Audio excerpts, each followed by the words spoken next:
Okay, here's a quick video on D1, Trig Identities for the grade 11 class.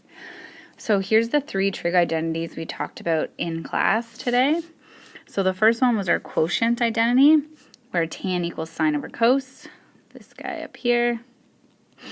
And our second one was our Pythagorean identity, sine squared theta plus cos squared theta equals 1. And our final one were our reciprocal trig ratios, cosecant, secant, and cotangent. And then we also talked about cotangent is equal to 1 over tan. And since tan is equal to sine over cos, it means that cotangent theta is also equal to cos theta over sine theta, so the reciprocal of what tan is equal to. So that's just an extra one. So for trig identities, we're going to use these 3 identities that we've already proven. So we know these are true because we proved them together. So we're going to use these identities to prove certain equations are equal to each other. Okay, so here's our first one. Cos theta equals sine theta times cotangent theta. So you know it's being multiplied because there's no sign in between sine and cotangent. It means multiply. So this is the left side of our equation, and this is the right side of our equation. So typically you just pick one side to kind of work with, or you can work with both sides, but you just can't manipulate them together because we have to prove they're equal, so we can't assume they're equal and then start moving things around because now we're assuming it. So we're trying to prove they're equal. So I'm going to start with the right side because it's got 2 things. So a good tip is start with the more complicated side.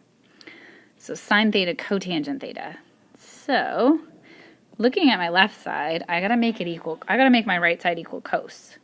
So the first thing I notice is cotangent's one of the reciprocal guys. So I think I'm gonna use the reciprocal ratio for cotangent.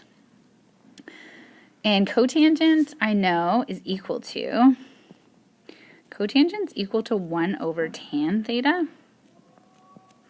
So, I mean, I guess I could sub that in. So sine theta times 1 over tan theta. But it's not really getting me anywhere. But I also know that tan theta is equal to sine theta over cos theta.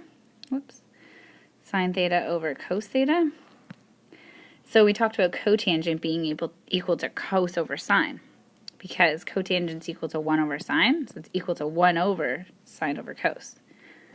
So I'm going to do sine theta times cos theta over sine theta, because that's what cotangent is equal to. It's also what 1 over tan is equal to, because tan is equal to sine over cos, so 1 over tan is equal to cos over sine. Then I can actually cancel out those signs, because one's on the top, one's on the bottom, and they're being multiplied. So it's equal to cos theta, and that's what my left side is. So therefore, my left side equals my right side, and cos theta is in fact equal to sine theta cotangent theta. Okay, here's a trickier one. 1 minus cos squared theta equals sine theta times cos theta times tan theta. Whew. Okay, so I'm not really sure which side to work from. I'm going to pick my right side. It looks like there's more going on there. But sometimes you might have to work with both sides as long as you do so separately.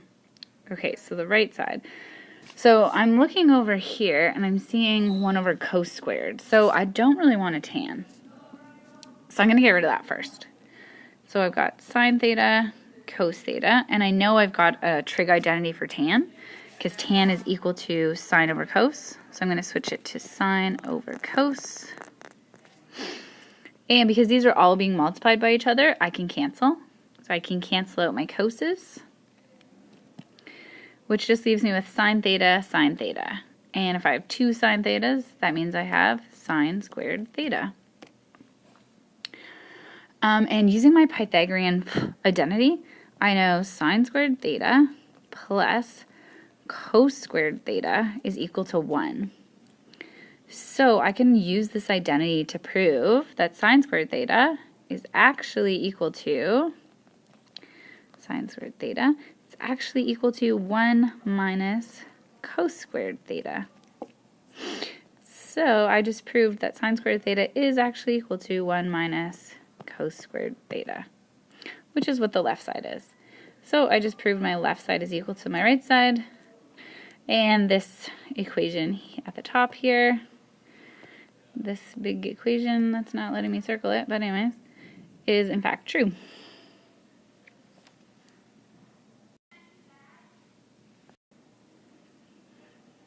Okay.